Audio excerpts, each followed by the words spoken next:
चलिए बेटा, आज हमारा टॉपिक बहुत इंपॉर्टेंट है। इंपॉर्टेंट इसलिए है क्योंकि ये टॉपिक आपका बोर्ड में आता है। अक्सर यहाँ से शॉर्ट्स भी आएंगे, बहुत ज्यादा यहाँ से लॉन्ग भी आएंगे। Today we are concern about Korean.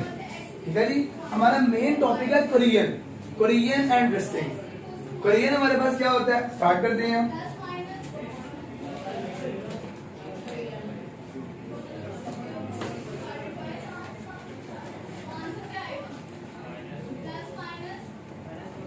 चलिए बेटा, कोरियन, कोरियन और रेस्टिंग दो अलग अलग टर्म्स हैं। आपको बोर्ड में कभी क्वेश्चन आता है, write a short note on corrosion. What is rusting, what is anodic region, define cathodic region, write down the reaction involving in corrosion, what are the conditions of corrosions. ये सारे topic मैं आपके board पे लिखूंगा और आपकी book पे जहां जहां मार्किंग है मैं आपको साथ साथ बताता रहूंगा। तो स्टार्ट करते हैं कोरियन से।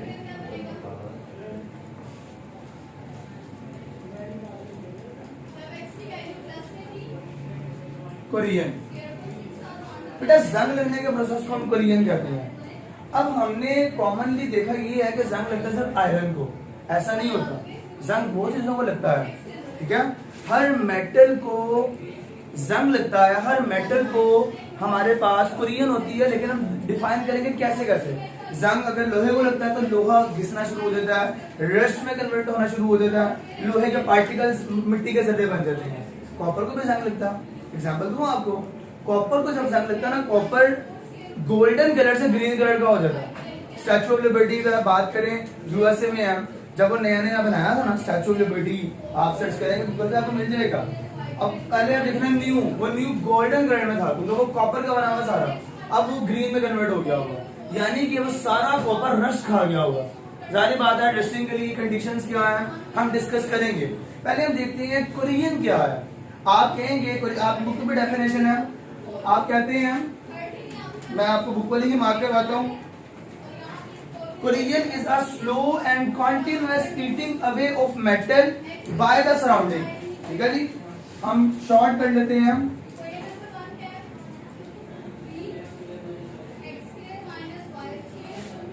The eating of metal by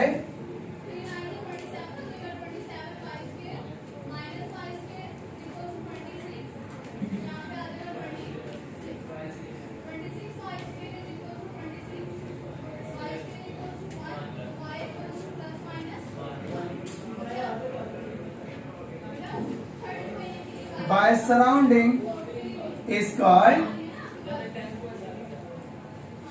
called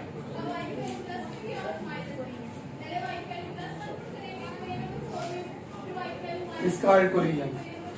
ठीक है जी, ये हमारा बोर्ड है, तो यहाँ पे हम यूज करेंगे डायग्राम और रिएक्शन वाला सेक्शन।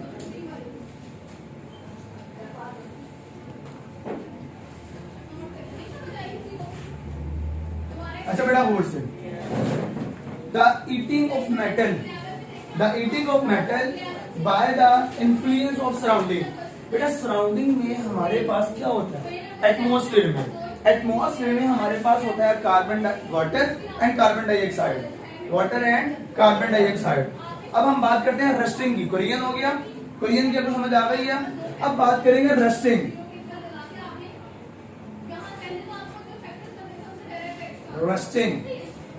बेटा रस्टिंग एक स्पेशल टर्म है जो कि सिर्फ और सिर्फ इस्तेमाल की जाती है आयरन के लिए।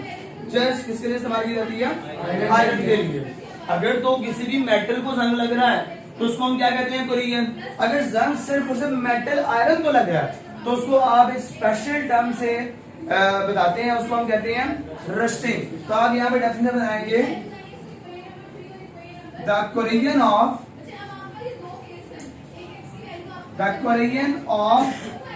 iron is called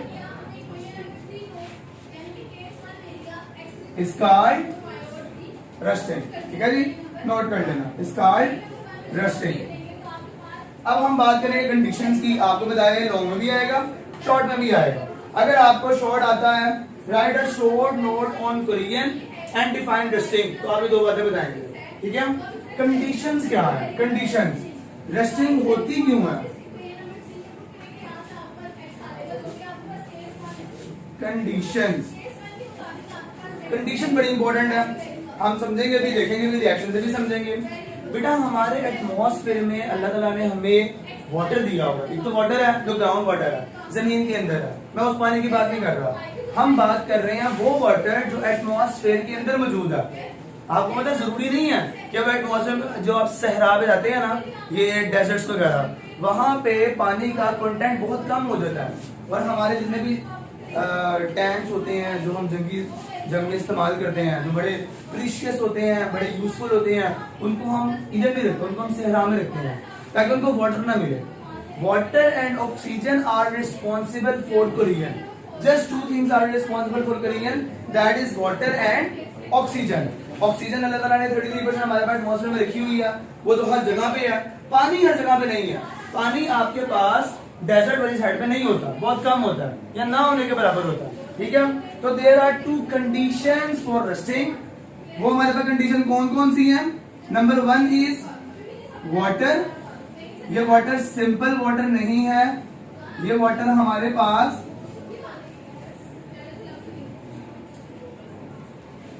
atmospheric water है, ठीक है। और दूसरी कंडीशन हमारे पास है ऑक्सीजन, दूसरी कंडीशन हमारे पास क्या है, ऑक्सीजन। ये तो हम चैप्टर 1 में पढ़ के भी आए हैं, abundance of elements in nature, in atmosphere, in ocean and in earth crust, वहां पे हमने पढ़ा था ऑक्सीजन 33% हमारे पास मौजूद होती है। बेटा ये दो नेसेसरी कंडीशन है किसके लिए, ये दो कंडीशन हमारे पास किसके लिए है, कोरियन के लिए। कंडीशन भी हो गई, आपको बुक से प्रॉपर रेटिंग मिल जाएगी, आप ऐसे भी बता सकते हैं there are two conditions for rusting, oxygen and water, atmospheric water. अब बात करते हैं रेस्टिंग होती कैसे है, ये सबसे इंपॉर्टेंट बात आने लगी है, process of resting.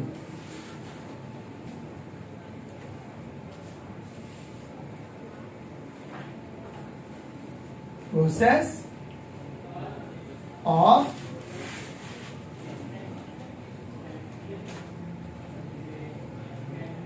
Resting, resting का प्रोसेस क्या है, वर्ड्स हमें बुक से मिल जाएंगे, पहले हम समझते हैं होती क्या है। देखिए बेटा, let's suppose that we have a piece of metal, हमारे पास एक मेटल का पीस है, गॉट इट। हम क्योंकि रेस्टिंग पढ़ रहे हैं तो अंडरस्टूड बात है, वो पीस होगा आयरन का, ठीक है जी। लेट्स सपोज दैट ये मेरे पास है एक आयरन का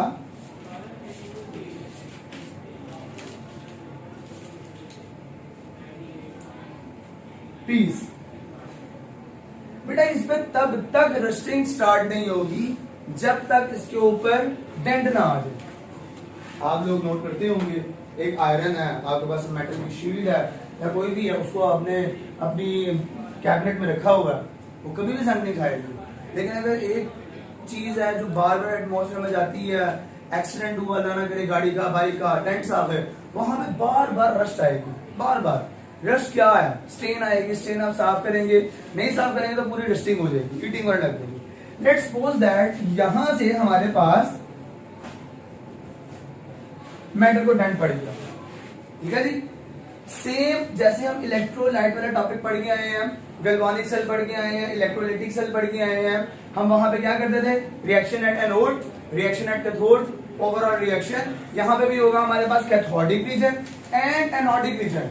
what is cathodic region, board में आएगा अक्सर, आपको बताना पड़ेगा with the help of reaction. What is anodic region, ठीक है जी, वो भी आपको बताना पड़ेगा।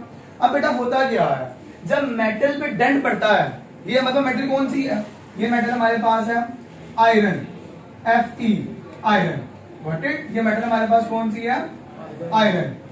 अब ये आयरन की मेटल है, इसमें यहां पे आ गया डेंट, जब डेंट पड़ेगा तो वहां पे हम कहते हैं साइट ऑफ कोलिजन, इसको हम कहते हैं साइट ऑफ कोलिजन। क्या मतलब, यहां से इलेक्ट्रॉन्स निकलना स्टार्ट हो जाते हैं, क्या निकलते हैं, इलेक्ट्रॉन्स। लेट्स सपोज दैट यहां पे डेंट पड़ा और यहां से इलेक्ट्रॉन निकलने स्टार्ट हो गए, और ये इलेक्ट्रॉन इस पूरे मेटल की सरफेस के ऊपर मूव करना स्टार्ट कर देंगे। क्या करेंगे, इस पूरे मेटल की सरफेस के ऊपर इलेक्ट्रॉन मूव करते रहेंगे। कब तक मूव करते रहेंगे? जब तक उनको वाटर कंटेंट या फिर जब तक उनको कार्बन ऑक्सीजन कंटेंट नहीं मिल जाता। क्या मतलब इस बात का? देखते हैं हम। आयरन हम यहां पे लेते हैं Fe, आयरन। आयरन अपने आप को कैसे ऑक्सीडाइज करता है?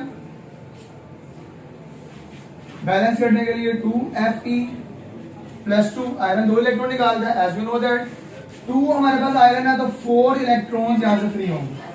जरा हम यहां का थोड़ी रीजन बनाना है, शॉर्ट कर लेते हैं। 4 इलेक्ट्रॉन यहां से हमारे पास क्या होंगे? रिलीज होंगे। बेटा ये जो इलेक्ट्रॉन रिलीज हो रहे हैं, ये इलेक्ट्रॉन मेटल की सरफेस के ऊपर मूव करना स्टार्ट कर देंगे। मेटल के सरफेस पे क्या करेंगे? मूव करते रहेंगे। इसको अब आप मुझे एक बात बताएं, oxidation reaction in term of electron हम पढ़ के आए हैं। वहां पे आपने टॉपिक पढ़ा था removal of electron is called oxidation. यानी कि यहां पे क्या हुई है? यहां पे क्या हुई है? इलेक्ट्रॉन निकल रहे हैं, ऑक्सीडेशन। क्या हमने किया यहां पर? ऑक्सीडेशन किया। क्या किया हमने यहां पर? ऑक्सीडेशन किया। अब बेटा एक बात याद रखें, हम पढ़ के आते हैं oxidation is always occur at anode. Oxidation हमेशा कहां होती है? एनोड पर। हमने डाउन सेल पढ़ा, एनोड पे पॉजिटिव चार्ज है, Cl2 गैस वहां पर जाएगी। हमने नेल्सन सेल पढ़ा, नेगेटिव चार्ज है, वहां पे नेगेटिव चार्ज जाएगी पॉजिटिव चार्ज के ऊपर। पढ़ गए हैं ना? और इलेक्ट्रॉन रिमूव होते हैं, गैस में निकल जाती है। ठीक है, तो रिएक्शन एट एनोड, इसको हम कहेंगे एनोडिक रीजन। क्या बेटा बोलेंगे हम इसको? Anodic region. Anodic region. अब आपकी बुक के ऊपर हेडिंग में आपको लिखवाऊंगा एनोडिक रीजन में हम क्या लिखेंगे, आपकी बुक से मार्क करेंगे हम। और एनोडिक रीजन के ऊपर रिएक्शंस क्या होती है? ये रिएक्शन होगा एनोडिक रीजन में। अब एनोडिक रीजन पे जब इलेक्ट्रॉन्स निकलते हैं, वो इलेक्ट्रॉन्स मूव करना स्टार्ट कर देते हैं। क्या करेंगे? मूव करेंगे। और बेटा ये इलेक्ट्रॉन वहां पहुंचेंगे जहां पे उनको वाटर या ऑक्सीजन गैस मिल जाती है। अब हम बात करेंगे कैथोडिक रीजन की। लेट्स सपोज दैट ये 4 इलेक्ट्रॉन जो फ्री हुए हैं, जो हमने यहां से निकाले हैं, ये 4 इलेक्ट्रॉन के पास पहुंची ऑक्सीजन गैस। क्या पहुंची? ऑक्सीजन गैस कहां से आई? एटमॉस्फेयर से। अंडरस्टूड बात है, हमारे एटमॉस्फेयर में 33% ऑक्सीजन है। Got it? 4 इलेक्ट्रॉन हमारे पास यहां से फ्री हो रहे हैं। अब क्या होगा? 4 हाइड्रोजन आइंस, 4H+ और 4 इलेक्ट्रॉन मिलेंगे और 2H2O वाटर बना देंगे। यहां पे आप एक क्वेश्चन करेंगे, सर इलेक्ट्रॉन तो समझ आ गई, इलेक्ट्रॉन कहां से निकल रहे हैं? इलेक्ट्रॉन निकल रहे हैं कैथोडिक एनोडिक रीजन से। सर हमें ये भी समझ आ गई कि हमारे पास ऑक्सीजन कहां से आई, ये H+ कहां से आ रहे हैं, ये कहां से आ गए? ये जो H+ है ये हमारे पास आते हैं एटमॉस्फेयर से। अभी मैंने आपको बताया एटमॉस्फेयर में वाटर होता है। बेटा हमारे पास ना एयर के पास एयर में 2 चीजें होती हैं। कौन कौन सी? एयर में हमारे पास होती है कार्बन डाइऑक्साइड गैस और क्या करें? वाटर। अभी आपको बताया water and carbon dioxide gas, इन दोनों का मिक्सर बनेगा। इन दोनों का मिक्सर कराएगा H2CO3। इसको हम कहते हैं कार्बोनिक एसिड। क्या बोलते हैं हम इसको? Carbonic acid. कार्बोनिक एसिड, ये भी आपकी बुक पे लिखा हुआ, वर्डिंग्स में आपको लिखवाऊंगा। Carbonic acid. अब बेटा एसिड क्या करता है? एसिड अपने आप को आयोनाइज करता है, यानी कि H2CO3 अपने आप को आयोनाइज करेगा H+ और HCO3 नेगेटिव के अंदर, सेम जैसे H2SO4 करता है। H+ और HSO4 नेगेटिव के अंदर, सेम जैसे HCl करता है, H+ और Cl नेगेटिव आयन के अंदर। ऐसे ही हमारे पास कार्बोनिक एसिड अपने आप को आयनाइज करेगा, यहां से H+ आयंस आएंगे और ये H+ आयन वो ही जो यहाँ पे मिलेंगे। ये बात समझ आई है? बात समझने वाली है। ये देखो 4 हाइड्रोजन आयन, 4 इलेक्ट्रॉन, 4 हाइड्रोजन के एटम बन गए। ये आप पहले भी पढ़ के आए हैं, 4 हाइड्रोजन के एटम बन गए ना। 4H+, 4 इलेक्ट्रॉन क्या बने? 4H। और 4H को आप कैसे लिख सकते हैं? 2H2 along with oxygen +2 oxygen आ गया, क्या बन गया? Atmospheric water. अब बेटा ये वाटर क्या करेगा? ये वाटर जो प्रोड्यूस हुआ है, ये वाटर थिन लेयर बना देगा इस आयरन मेटल के ऊपर, और जैसे पानी की लेयर आएगी H2O लेयर, जैसे पानी की लेयर आएगी वहां पे ऑक्सीडेशन, वहां पे हमारे पास कोरियन रस्ट आना स्टार्ट हो जाएगी। रस्ट, रस्ट के फार्मूला क्या होता है, रस्ट कैसे बनती है भी आपको बताना मैंने आपको, पहले इसको समझे। अब देखिए हम जब कोरियन का टॉपिक स्टार्ट करेंगे, पहले हम बताएंगे कोरियन क्या है, व्हाट इज कोरियन, फिर हम बताएंगे रस्टिंग, व्हाट इज रस्टिंग, फिर हम बताएंगे condition for rusting, condition for Korean या रस्टिंग, उसके बाद हम बताएंगे प्रोसेस ऑफ रस्टिंग। ये बातें वर्ड्स में आपको मिलेंगी। हमारे पास दो बातें आएंगी यहाँ पे, reaction at anode, reaction at cathode. Difference क्या होगा, हम इसे कह रहे होंगे ऑक्सीडेशन यानी कि एनोडिक रीजन। देखो यहाँ पे बेटा इलेक्ट्रॉन ऐड हो रहे हैं, इलेक्ट्रॉन ऐड हो रहे हैं, इसको हम क्या कहेंगे, रिडक्शन। क्या बोलेंगे हम इसको, और रिडक्शन कहां पर होती है, कैथोड के ऊपर, यानी कि कैथोडिक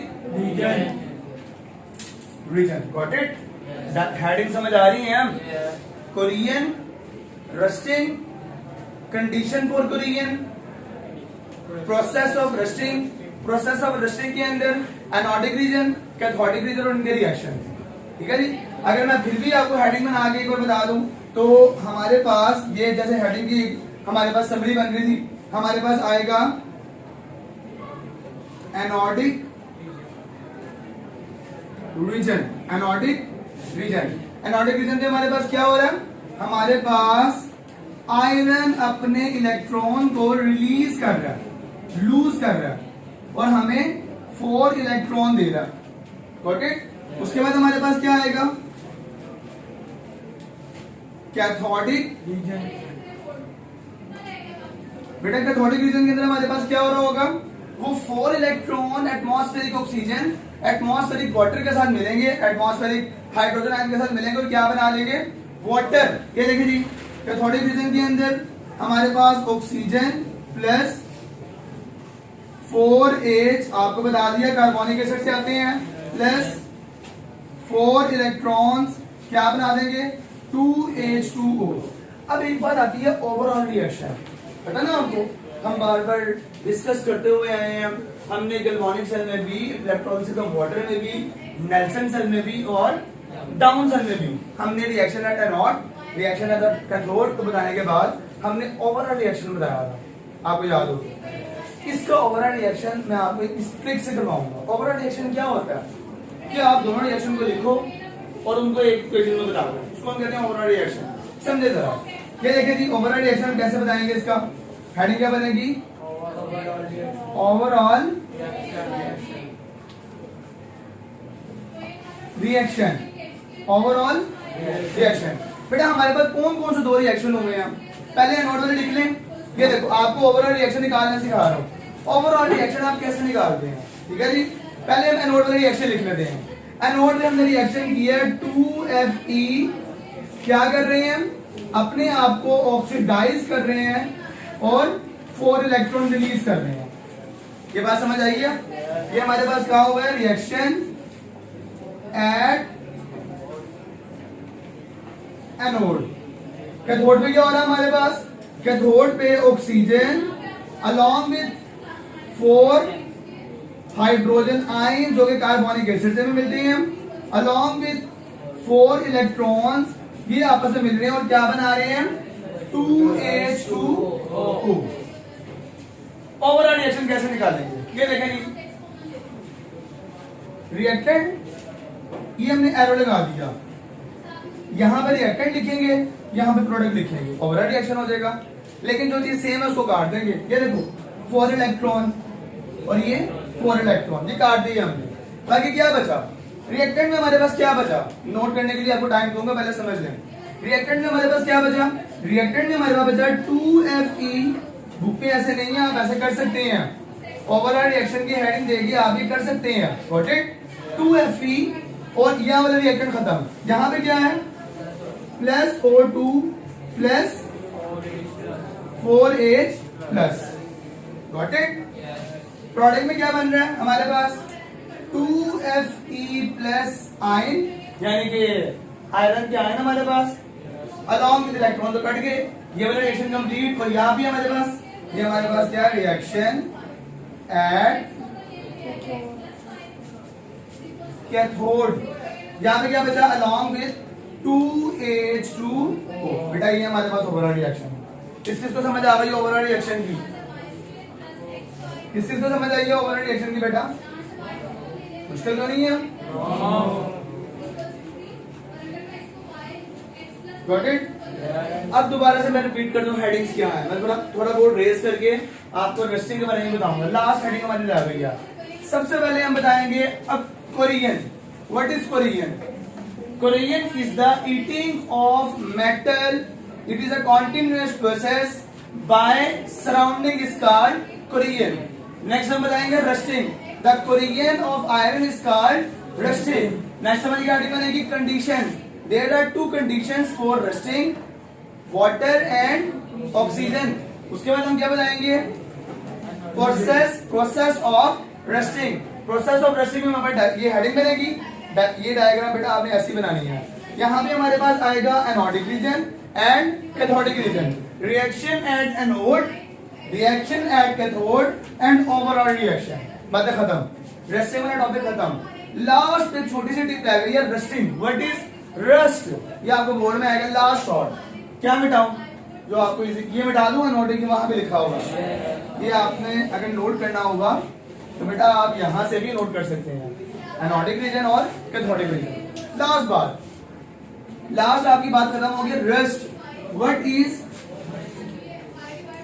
देखो बेटा क्या हो रहा है, पहले हमारे पास इलेक्ट्रॉन फ्री हुए, इलेक्ट्रॉन मेटल के सरफेस पर घूमने लगे।